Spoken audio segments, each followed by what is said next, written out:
नमस्कार, स्वागत है आपका IBN 7 में। मैं हूं आपके साथ नैना यादव। बड़ी खबर जम्मू कश्मीर से है, जहां के पंपोर में EDI बिल्डिंग में आतंकियों ने हमला किया है और बताया जा रहा है कि 3 से 5 की संख्या में आतंकी बिल्डिंग में छुपे हुए हैं।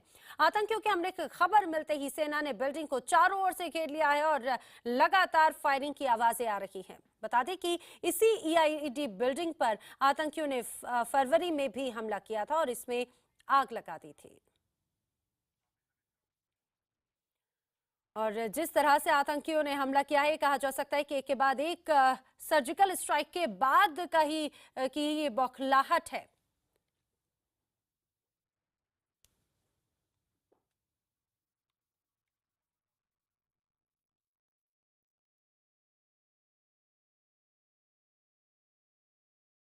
सर्जिकल स्ट्राइक के बाद में हाफिज सईद ने भारत के खिलाफ एक बार फिर से जहर उगला है। IBN 7 के पास हाफिज सईद का एक्सक्लूसिव वीडियो है, जिसमें वो कह रहा है कि अमेरिका और भारत जब हमें परेशान करता है तो हमें काफी अच्छा लगता है।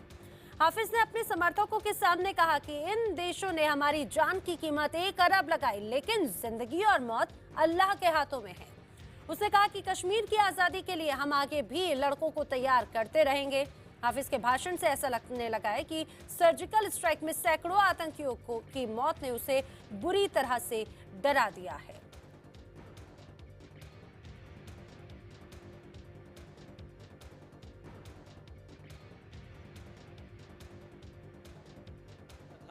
वल्लाह जब से ये सर्जिकल स्ट्राइक का इन्होंने ड्रामा रचाया, पता चल गया कि ये बेचारे किस पानी में हैं। अल्लाह का फजल है, वो काम बहुत शानदार है। अब इसको ज़ाया नहीं होना चाहिए, इसको नतीजा खेज मंजिलों तक पहुंचना चाहिए। अल्लाह ताला इन सब को समझने की तौफीक अता फरमाए। ये बातें अल्लाह के कुरान की हैं, ये नबी की रहनुमाई की बातें हैं। अल्हम्दुलिल्लाह जो आज के हालात में हम आपके सामने पेश कर रहे हैं, दुश्मन परेशान है हमसे, बहुत परेशान। अगर वो परेशान है तो फिर अल्हम्दुलिल्लाह मुझे तो इत्मीनान है। अगर इंडिया मुझसे बहुत परेशान है, मुझे बड़ा इत्मीनान होता है अल्लाह के फजल से। अमेरिका बहुत परेशान है, आके इस्लामाबाद में कभी उससे मिलते हैं, खुसर फुसर। ये हाफिज सईद का क्या किया, ये जब खुतबे भी देता है, ये बातें भी करता है, इसको ख़त्म करो, इसका ये करो, इसका ये करो। ये आकर इस्लामाबाद में अमरीकी खुसर फुसर करते। वल्लाह मुझे बड़ा इत्मीनान होता है अल्हम्दुलिल्लाह। अल्लाह का शुक्र है, ज़िंदगी मौत अल्लाह के हाथ में, इनके किसी के हाथ में नहीं है। इन जालिमों ने $10 मिलियन, 1 अरब रुपया मेरी कीमत रखी। और भाई 5 साल हो गए अल्हम्दुलिल्लाह। अल्लाह ताला ने जब तक ज़िंदगी बख्शी है, कौन कुछ कर सकता है।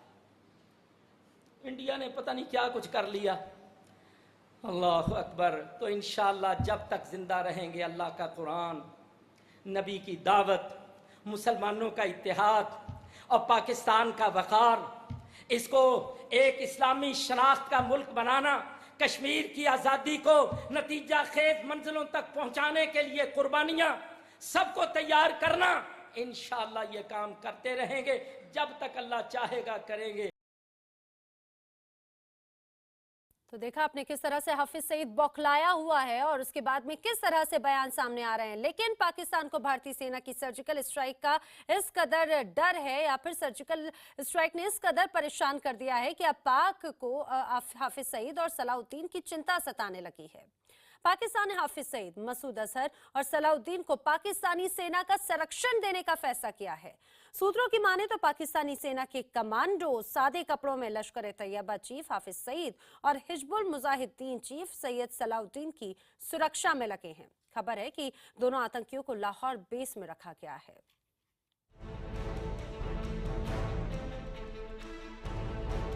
भारत की सर्जिकल स्ट्राइक से डर गया है पाकिस्तान।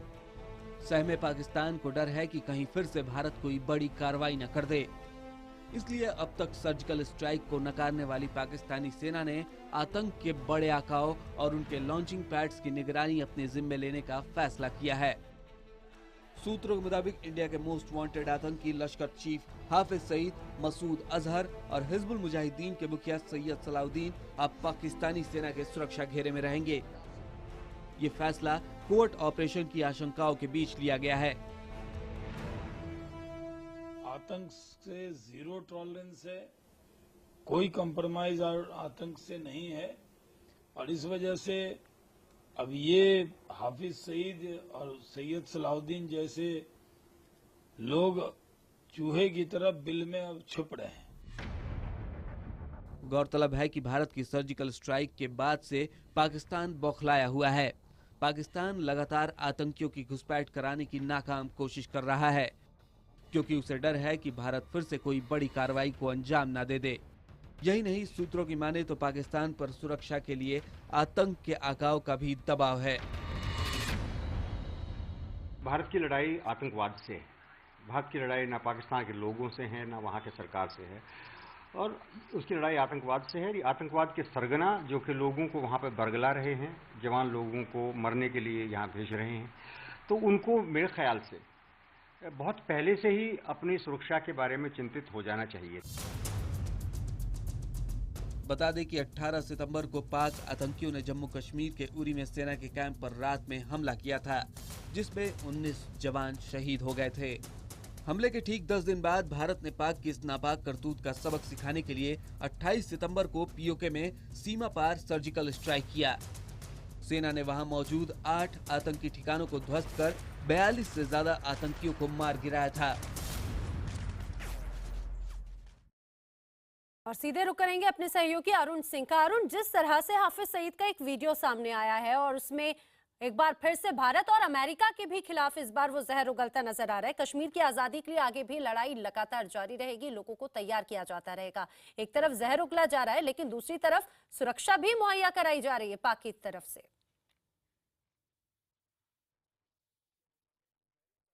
देखिए, हाफिज सईद का फ्रस्ट्रेशन साफ नजर आ रहा है। अब तक के बयान में वो हिंदुस्तान को सबक सिखाने की बात करता रहा था, लेकिन पहली बार अपने एक बयान में उसने कई बार खुद की जान को लेकर चिंता जाहिर की है। उसने कई बार कहा है कि मरना जीना अल्लाह के हाथ में है, यानी उसको अब डर सताने लगा है, क्योंकि हिंदुस्तान ने जिस तरह से सर्जिकल स्ट्राइक की है, कम से कम पाकिस्तान के जो नॉन स्टेट एक्टर्स हैं उनके मन में डर है। उनको लगता है कि हिंदुस्तान एक कदम और आगे बढ़ा सकता है और उनको भी एलिमिनेट कर सकता है। और एक तरह से वो प्रेशर भी बना रहा है पाकिस्तान की इस्टेब्लिशमेंट पर कि कश्मीर की आज़ादी तक वो कह रहा है, क्लेम कर रहा है कि तब तक लोगों को तैयार करता रहेगा। तो इंटरनेशनल कम्युनिटी को इस बात को संज्ञान में लेना चाहिए कि किस तरह से वो अमेरिका और हिंदुस्तान की खिल्ली न सिर्फ उड़ा रहा है, बल्कि ये भी कह रहा है कि जो टेररिस्ट पाकिस्तान से भेजे जाते हैं वो वही भेजता है, उसी की धरती का इस्तेमाल होता है, पाकिस्तान के इस्टेब्लिशमेंट के जानकारी में ये सब होता है। तो एक तरफ तो हाफिज सईद फ्रस्ट्रेटेड है, घबराया हुआ है, दूसरी तरफ वो पाकिस्तान पर भी दबाव बना रहा है कि वो चूंकि कश्मीर का नाम ले रहा है और कश्मीर का नाम आते ही पाकिस्तान की सरकार और आर्मी आतंकियों के प्रति नरमी बरतने लगते हैं, और एक तरह से छद्म युद्ध जो सालों से छेड़ रखा है उसके लिए वो पाकिस्तान से प्रोटेक्शन भी मांग रहा है।